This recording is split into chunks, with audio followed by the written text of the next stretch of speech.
Hola. Bueno, pues hoy vengo a hablarles sobre mi santa favorita, Santa Teresa de Ávila. Bueno, ella es una mística y escritora española y además fue la primera doctora de la Iglesia. La podemos encontrar como Santa Teresa de Jesús o Santa Teresa de Ávila. Ella nació en Ávila en el año 1515. Ella utilizó su nombre de Teresa Ahumada hasta que comenzó la reforma religiosa, en donde ella fue pieza clave. Bueno, originalmente los carmelitas son una orden religiosa de vida contemplativa que se fundó a mediados del siglo XII por ermitaños en la capilla de Santa María en el Monte Carmelo en Tierra Santa. Fue el lugar en donde precisamente Elías demostró el poder que tenía el Señor a los sacerdotes del Baal en el siglo IX a.C. La Virgen del Carmen se caracteriza por el escapulario y por ser la patrona de los marineros. Ahora sí, vamos a empezar a hablar de nuestra santa. Ella fue beatificada en el año 1614 y fue canonizada en el 1622 y proclamada doctora de la Iglesia en 1970 durante el pontificado de Pablo VI. Junto con San Juan de la Cruz, se le considera la cumbre del misticismo experimental cristiano y es una de las grandes maestras de la vida espiritual de la Iglesia Católica. Según relata la propia Teresa en sus escritos destinados a su confesor y en su libro de la vida de Santa Teresa, en donde es como su biografía, desde los primeros años ella mostró ser una persona con una imaginación muy grande y ser muy apasionada en todo lo que ella hacía. Su padre era muy aficionado a la lectura y tenía algunos libros, sobre todo de romances, de poesías, que le facilitó a la santa. Gracias a estas lecturas y su pasión se empezó a despertar dentro de ella desde que era muy pequeñita, desde que tenía 6 o 7 años, un corazón y una inteligencia hacia Jesús muy grande. Ella también, por su parte, en su juventud, bueno, pues estaba muy aficionada a algo que era muy de la época, que eran los libros de los caballeros, que eran como muy románticos y muy apasionados, ¿no? Y le gustaba también mucho la vida de los santos, entonces aquí empezó a hacer una combinación interesante. Le impresionaba muchísimo el heroísmo y lo que eran capaces de hacer los santos para llegar al paraíso, a la vida eterna. Teresa, por su parte, nunca pudo asistir a ninguna escuela porque en esas épocas no sabía latín y principalmente los colegios solamente estaban destinados para varones.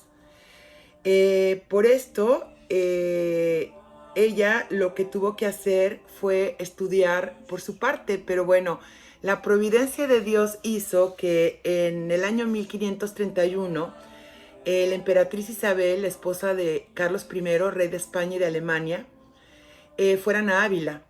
Y ahí iban acompañados con el duque de Gandía, que es Francisco de Borja, que casualmente fue uno de los primeros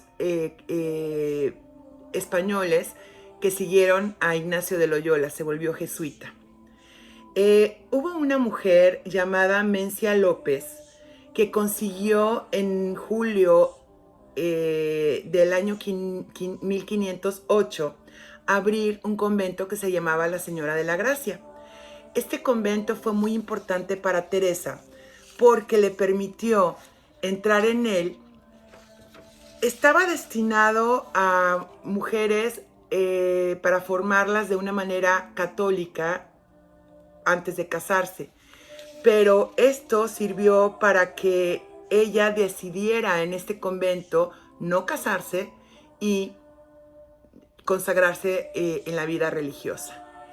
De esta forma, en el año 1535 se postula para el convento de la Encarnación de las Carmelitas en Ávila y profesa ya como monja en el año 1537.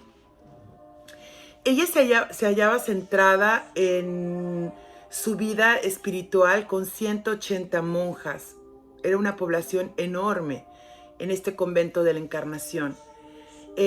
Y su consagración a Dios fue tan radical que cambió la oración sencilla que había aprendido en el pasado por la técnica sistemática que ya estaba desarrollada en estos años por los grupos jesuitas. Esto fue coyuntural porque en el año 1553 en Ávila se abre el primer colegio de la Compañía de Jesús y Teresa empieza a tener relaciones con jesuitas muy interesantes como Diego de Cetina y Juan de Prádanos, que en su momento fueron sus confesores y le introdujeron en parte de su espiritualidad, que era una combinación contemplativa más lo sistemático que estaba desarrollándose en esos años con los ejercicios espirituales ignacianos. En septiembre de 1560, Teresa, con esa pasión que tenía, junto con un grupo de monjas, compañeras de ella, se ponen de acuerdo y deciden convertir lo que era su convento de la Encarnación a lo que fue el principio original de la Orden de Nuestra Señora del Carmelo, que hablamos anteriormente, que se abrió en Jerusalén en el siglo XII.